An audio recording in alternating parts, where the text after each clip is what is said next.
Chapter 124. Are you sure, boss? Faye frowned. Wilbur asked, "What's the matter? Are there any issues?" "This will take a long time and cost a lot of money," she replied. He said in a low voice, "We don't need to rush, so just take your time. I will apply from headquarters if we don't have enough money." Joy Corp had the nerve to target Cape Consortium. "I'll show them why we are so successful in the first place." "All right, I'll make sure to win this battle since you gave the order," Faye said while smiling confidently. She could take on Pentagon Corp if needed because she had authorization from Wilbur. He stood up and looked at Chelsea, saying, "I believe you have more to discuss. I won't disturb you any further."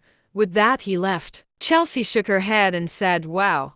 He left just like that. Faye looked at the door and smiled, saying, "Typical, he left just like that, leaving everything for us to manage. Look at how carefree he is." Chelsea noticed the look in Faye's eyes and her heart suddenly skipped a beat. It was the kind of gaze she had seen in romance dramas during her teenage years. It was an expression of admiration and infatuation. Faye was not being obvious, but Chelsea still managed to catch a glimpse of it. She felt very uncomfortable at that moment. It felt like something was stolen from her. "Chelsea, let's discuss our next move." Chelsea snapped out of it and responded in a hurry, "Yes, Miss Eve."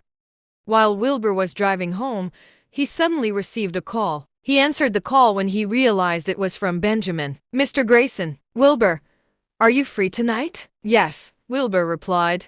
"Great. Please come to my house. There's someone I need to introduce you to." Wilbur pondered and replied, "All right, Mr. Grayson. I'll be right there." He knew that person would not be ordinary, so he could not refuse. With this, he drove to Benjamin's mansion. Wilbur got out of the car and rang the doorbell. A house sitter opened the door and welcomed him. Benjamin was sitting in the living room. Next to him was a middle-aged man and a young man. Wilbur was surprised. The middle-aged man appeared constantly in the headlines. He recognized him right away. The young man looked similar to the middle-aged man, so that must be his son. Wilbur pretended to be unaware and said politely, "Mr. Grayson, thank you for inviting me.